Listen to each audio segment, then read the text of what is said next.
Hello everybody, back here again for our vlog a day. Today is Sunday the 13th, and today was a lovely, beautiful day to be alive. Got this morning, got a couple things accomplished, nothing too major. Not really a lot I can do. Kind of just basically my only task has been to basically maintain close proximity to my bride so I can take care of her with all her limited ability to do anything really. It's basically what it breaks down to. So yeah, got it this morning though, got outside, ended up basically knocking out a quick cigar before it got too hot. Chilled out there for a little bit, just kind of hung around. Dog was out there with me off and on. I ended up finally hearing from my wife. She was up and around. She got up and then went back to bed for a little bit, and she got up and actually was around. So I went and helped her get all the stuff, snacks and everything, food, drinks, and everything all moved where she wanted and whatnot. She's still doing work. It's just, it's one of those things where she's so much slower because she basically is handicapped right now, and it's not set up right here at the house. It'd be different if it was at work maybe, and she actually had her full printers and she had access to her multiple monitors and everything else. So it's really dragging a lot out of her. It's taking a lot, and then when she's setting up, it's at a weird angle that it's hurting her leg quite a bit, so she's not able to work straight through and get things accomplished. She has to keep taking breaks and stuff and move in the position. To move the position, you got to move the table, you got to move the laptop, you got to move everything's got to. It's a production in itself. It really is. So, but she's getting things accomplished. She's still getting things done. That's what's important. That it's getting done. So unfortunately, it's taking her a lot of time. Unfortunately, so. But yeah, we got that rocked through. Basically, I hung out there. Dog was in and out with me throughout the morning. Just kind of. I'm not a set inside kind of dude. I'm not that guy. Like I want to be doing something. And it's one thing, especially I have dogs and stuff. I'm in and out with them, or I can, I don't know. It just kind of is what it is. So, but went ahead back and forth and just kind of hung around. She ended up having a bowl of cereal, which hey, good for her. And ironically, I ate a bowl of cereal also, which is really not like me. I don't usually eat cereal in the morning, but every once in a while I will. And I picked up some Kellogg's Raisin Bran here a while back, and I'd been craving it for a while, and I was walking there stuff. I don't go shopping hardly at all anymore. I've been lately because of her being injured and stuff. But I grabbed a box of that, and it was pretty good. And then I told her and stuff, and it's funny because I was telling her like what we have to eat. And I'm like, I know we got Raisin Bran and stuff. She goes, ooh, that sounds good. And it was so funny because you don't think of like Raisin Bran, be like, ooh, that sounds tempting. You'd be like, yeah, you want waffles with strawberries and chocolate chips? Like that's the same response she got. It was pretty funny. So she knocked out a bowl of cereal. She wants way different amount of cereal than milk than I do, so I knocked out the bowl of cereal for her, brought the milk into her, and had her tummy win because I didn't want my idea of cereal and milk is way different than hers. So she went ahead and she was picking out something to watch on Netflix. I went ahead and had a bowl of cereal also. We ended up watching a movie together, which is completely unusual for me to watch a movie inside the house like that long. It felt weird, and it was kind of chilly. I've been keeping the air conditioner turned down fairly low for her because it seems like when she's injured that she's like hot-blooded more than when she's not injured. So I actually threw a blanket over me. I'm sitting in my living room. It's 100 degrees outside. I'm sitting in the living room with a blanket on, and she's sitting there like with virtually nothing on, and she's perfectly fine, and I'm freezing to death. Like my feet hurt. It's so cold. So we kind of had a good little chuckle about that. Watched a movie that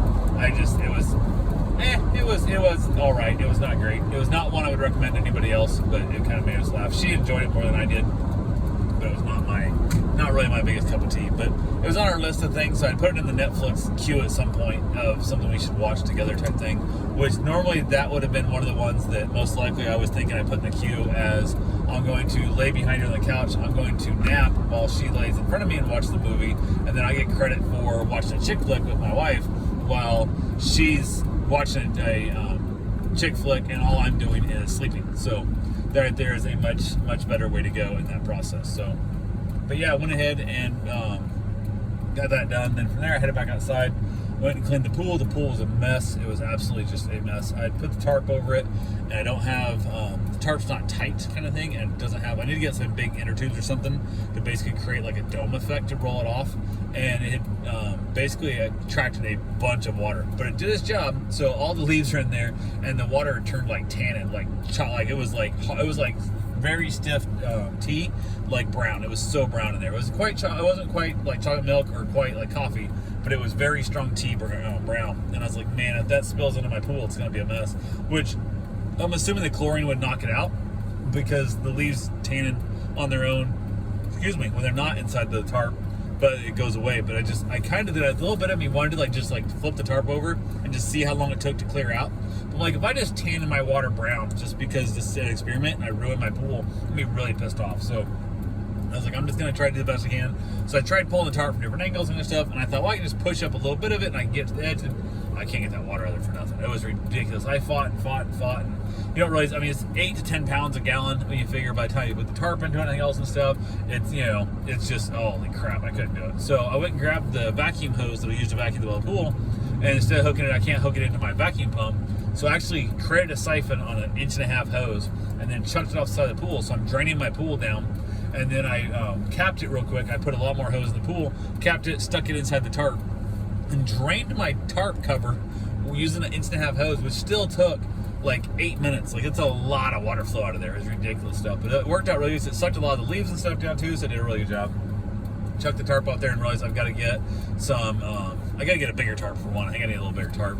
And then two, I need to build a better roller type system in that process to just make my life a lot easier and something to keep it tight so it doesn't basically fill full of rainwater and have to continue doing that over and over again. Because all it's going to do is just make my life miserable and not want to be in that pool. So, but yeah, I got that figured out. Did scoop the rest of the leaves and stuff out and whatnot, back in the sand and stuff off the bottom of the pool. The pool got pretty beat up. My cousin and her kids were there.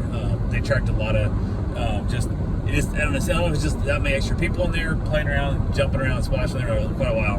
Then me just going there and floating, or my wife going there and floating, kind of thing. So, but yeah, we had got that done. Ended up having half a cigar in there. My wife texted me and said that she was needing some help, so I basically put my cigar out, climbed in the pool and stuff. Went in. I've been taking the ladder out because I guess the city code I'm supposed to take my ladder out each time, which a kid can't just put the ladder back in. I don't know. You're coming through a locked gate, through whatever, but kind of is what it is there. So went ahead and said to hell with it and took the ladder, the steps out, whatever, and put it back in. Went in and helped my wife, which is not a problem at all. I seem like I'm helping my wife all the time. I'm not trying to act like it's a burden or nothing. It's the least I can do, kind of thing. It's because she didn't wish this on herself, kind of situation. So kind of is what it is there. So yeah, but I've been doing that, and then I went ahead, we're gonna run in. We got a nice little run in there. Hot as balls out there. It's so hot. So from there, I went ahead and got back to the house, got a couple of things accomplished, and I asked her what she wanted, because I told her basically the food we had was in the house, and then I also said, hey, we got Chinese, we got pizza, we go get burgers, whatever we wanted to order, kind of thing stuff. And she decided she wanted Chinese. So normally we would split one entree, but I was pretty hungry. And I'm like, why don't we get two, then we'll have leftover for tomorrow also. And she goes, okay, cool. So she went ahead and ordered it. I ran up to the motorcycle and grabbed it, which worked out fine. As long as you don't order soup, I'll take the bike. If you order soup, I probably won't take the bike, so it's crazy to tip over my trunk on my motorcycle. So I went ahead and got it. Food's good. Had a great meal. She got some crab ragoons, which normally we don't order those because they're expensive, and I think they're disgusting, but she really likes them. So I had one, and they're not, I don't know, they're not bad. This restaurant does a good crab ragoon. I just do not like crab ragoons. So it's one of those things, even the best crab ragoons are still lousy. But if I taste one at a restaurant, I know it's going to be a bad experience. If the ragoon is horrible. You can tell a lot by how well a restaurant puts into their crab ragoons, whether or not the rest of the meal is going to be good. And they do a decent ragoon. So I went ahead and knocked it out, and then basically hung around a little bit. And inside, got her all situated where she wanted and stuff. I headed back out to have a cigar and chill out with the puppy. Decided to have a little fire going. I was burning up some of the scrap wood I got from a place that makes custom woodworking stuff. He has a trailer out there he posted up on Marketplace, giving away free lumber. And I went and burned some of that up, burned some of the boxes up, and got rid of every box that my wife's been storing for over a year now. The box that we used to move in our house, she was saving to give to her son when he moved, and never took them to their twins. We had a room with literally a giant walk-in closet size full of boxes, collapsed down. There's a lot of boxes there. So I burned them all up, and then also burned up some oak and some maple and some real fancy woods that aren't worth big enough to really make a project out of. And it worked for a nice little fire going, and then had that. She headed to bed. I finished up my cigar and finally wrapped it up, and it came in. So that's all I got for right now. I will talk to you guys tomorrow. Have yourself a safe, wonderful day. Thanks for watching.